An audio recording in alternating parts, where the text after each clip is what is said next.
Hi guys, this is Amanda Gravis going over the Americans with Disabilities Act checklist for readily achievable barrier removal. I did my checklist on Enterprise Charter School, where I am currently a TA there in a 5th grade classroom. Enterprise is located on Oak Street, which is right downtown Buffalo by Roswell. So I wanted to do work first because it would have been very easy to get all of the measurements, everything I needed, and also because the building was very obviously not always a school, so I was super curious to see if they actually would be up to ADA standards and not, because it's not, I don't know what it was before, but like based on the windows and just the whole layout, it's very, very obvious that it was not always a school. I personally don't even think that it's up to fire code because we don't even have escape windows in our rooms, which I thought all schools needed to be up to fire code, so that's why I wanted to see if it was ADA compatible. So for the accessible approach, there is a route of travel that doesn't require stairs to get into the building. The front main entrance does not require stairs. We have a second entrance that we use quite often, but that's mainly used for kids that do the breakfast club that are dropped off before school officially starts. But the main entrance that all the other kids use, that the buses drop them off at, does not require stairs. The route is stable, firm, and slip resistant, and the route is 8 feet wide, so it more than meets standards. There's nothing that protrudes into the path. It's pretty much straightforward doors. There's nothing else in the area. And the curbs do have the cutouts for wheelchair accessibility. The main entrance that all the kids use, that all employees get in at, does not have a ramp. And then the door that Breakfast Club uses is only accessible by stairs. That does not have a ramp.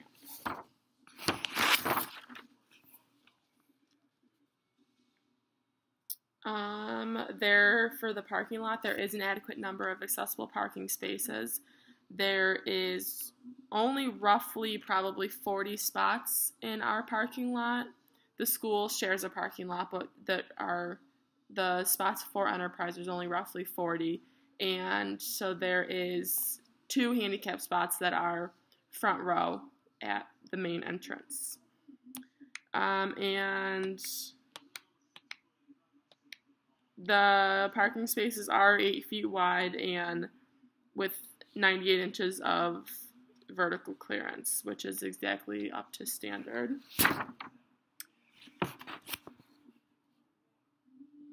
There is access aisles. There are accessible spaces that are closest to the entrance, and there are very clear signs that the parking spaces are for handicapped, and there is also signs posted under the handicap sign that a fine will be enforced if you're parked there and you are not in need of a handicap parking space. So for the entrance, I based all of these answers off of the main entrance that we all use, that's mainly used by everyone. So there's no stairs. But the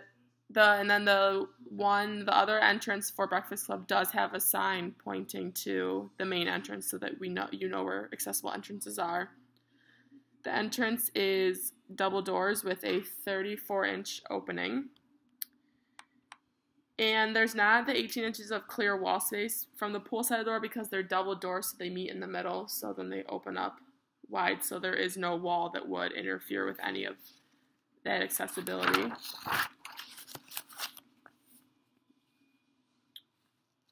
The carpeting or mats are a max of a half-inch high.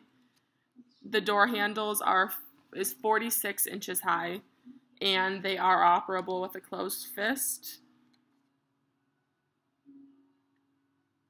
And the door, which I guess is a downfall, the main entrance door does not have the handicap closer button where you can push it if you are in a wheelchair to have the door open for you. You would have to have help with someone else. The accessible entrance does provide access to our main lobby, main floor, and elevator. You actually walk in to the receptionist, and then you walk through another set of doors, and our elevator is directly in front of you. All public spaces are accessible by on an accessible route of travel.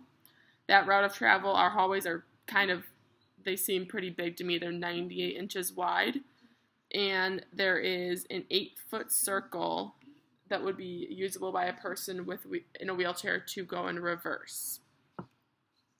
The doors have a 34-inch clear opening. The pool side of the door has a 28-inch opening of wall space next to it. Door handles are 41 inches high and operable with a closed fist. And the threshold edges are 1/4 of an inch high.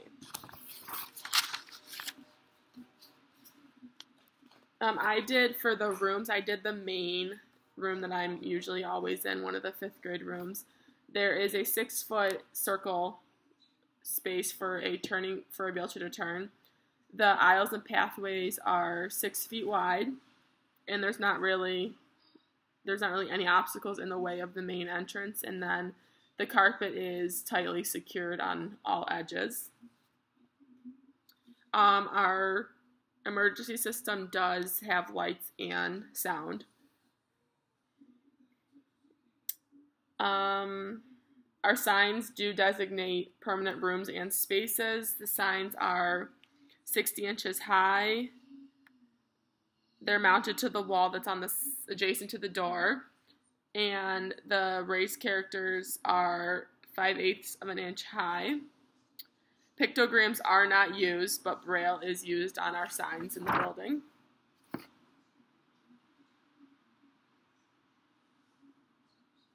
And directional and informational signs do comply with legibility requirements.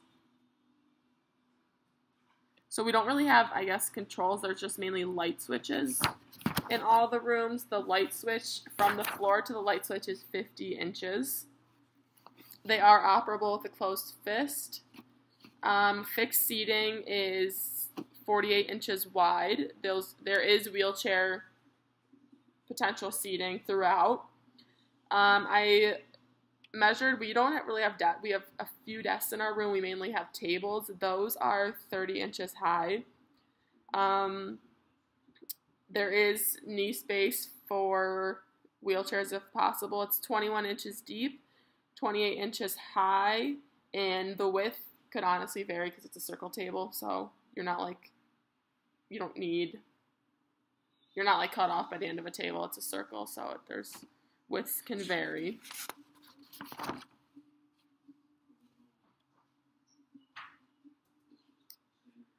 There is an elevator to our 2nd level, and then the stairs to all the levels. That there is a accessible alternate route other than stairs, which is our elevator in our building. The stairs do have non-slip surface, and they do have continuous rails on both sides. The elevator has visible and verbal floor indicators. The call buttons are 38 inches high. There is Braille lettering. And there is an emergency intercom identified by the Braille letters.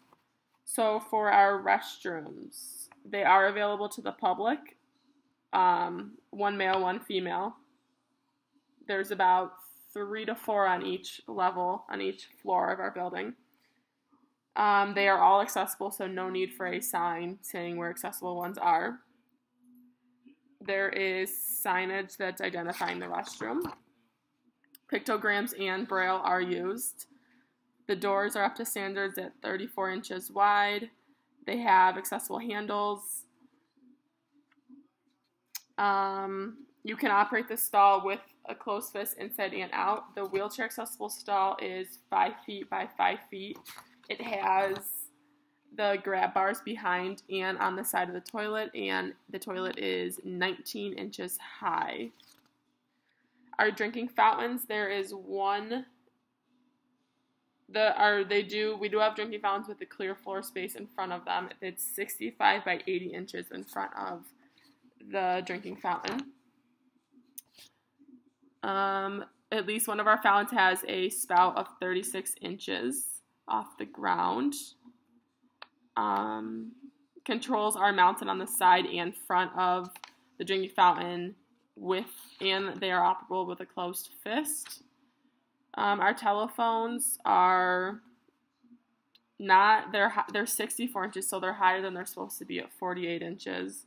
The phone comes out of the circulation space 5 inches, so that again is not up to standard. The phone has push controls. It is hearing aid compatible. It's adapted with volume control and identified with appropriate signage. We do not have the text telephone in our building, which is not up to standard as well. So that's about it on Enterprise Charter School in downtown Buffalo. Thanks for watching, and I hope everyone has a very happy Easter.